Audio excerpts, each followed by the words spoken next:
বর্তমানে লেবাননের পরিস্থিতি অত্যন্ত উদ্বেগজনক, এটা বলার অপেক্ষা রাখে না। তবে সমগ্র লেবানন জুড়েই কিন্তু এই ধরনের সংখ্যা নেই, কারণ শুধুমাত্র লেবাননের যে দক্ষিণ অঞ্চল রয়েছে সেখানেই টার্গেট করে মূলত ইসরায়েলি বাহিনী হামলা চালাচ্ছে এবং সেখানে শিয়া অধ্যুষিত এলাকাটিতে প্রবাসী বাংলাদেশিদের সংখ্যা একটু কমই।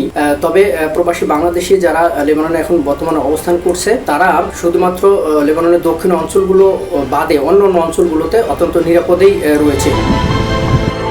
তবে দক্ষিণ অঞ্চলে যে সমস্ত প্রবাসী বাংলাদেশিরা অবস্থান করছে তারা ইতিমধ্যেই অনেকেই সেখান থেকে নিরাপদ আশ্রয়ের দিকে সরে আসতেছে এবং এই নিরাপত্তার বিষয়টা নিয়ে আমি কিছুক্ষণ আগে বাংলাদেশ দূতাবাসের সঙ্গে কথা বলেছি।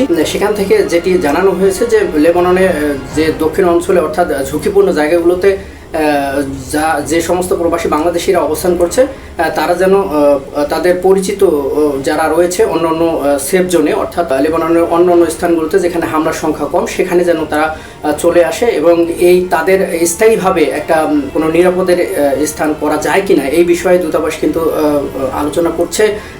তারা কিন্তু ইতিমধ্যে বিভিন্ন এনজিওদের সঙ্গে যোগাযোগ করছে যাতে একটা স্থায়ী শেল্টার বা এই ধরনের কোনো কিছু করা যায় কিনা সেই ব্যবস্থা করার জন্য তারা আলোচনা করে যাচ্ছে।